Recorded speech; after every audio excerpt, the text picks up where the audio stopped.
நீ தானே அதை இங்க கூட்டிட்டு வந்த. மரியாதை என்ன பண்ணுவேன்னு தெரியாது எனக்கு. அது ஓட்டிங்க இருந்து. உயிரோட இருக்கும்போது எனக்கு கிளச் வச்ச வண்டியே ஒழுங்கா ஓட்ட தெரியாது. நான் எங்கடி போய் ஓட்டுறது? அதெல்லாம் எனக்கு தெரியாது. அதை இங்க இருந்து எப்படியாவது வெளில அனுப்பு. இங்க பாரு, நீ புரியாம பேசிக்கிட்டு இருக்க. என்ன சத்தம் அது? தலைவன் என்ன 1 பாத்ரூம் 2 பாத்ரூம் கிண்டல் பண்ணிட்டு இருந்தா. பார்த்தா இவனுக்கு 3 பாத்ரூமே வந்திருக்கு. பேய் பத்தி இது கூட வரலடா. எப்படியா பேய் பத்தி உனக்கு தெரியும்?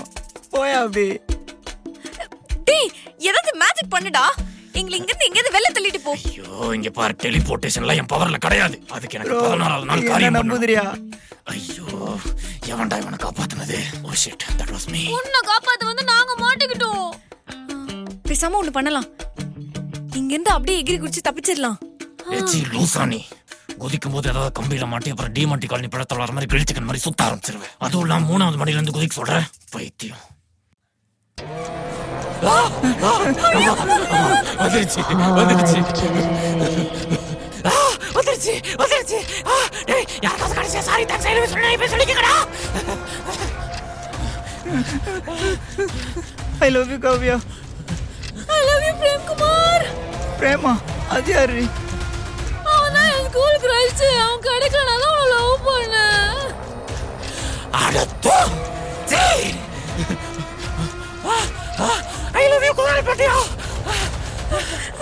ஐ லவ் யூ அம்மா அப்பா தம்பி குக்கி. அது யாரு அவன் குக்கி? அது என் வீட்டு நாய்க்குட்டி.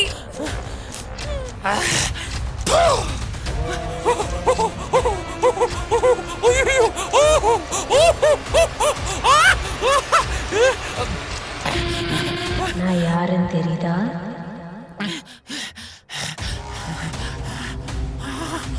ஐயோ எனக்கு யாருன்னு பேர் சொன்னாலே ஒழுங்கா ஞாபகத்துக்கு வராது.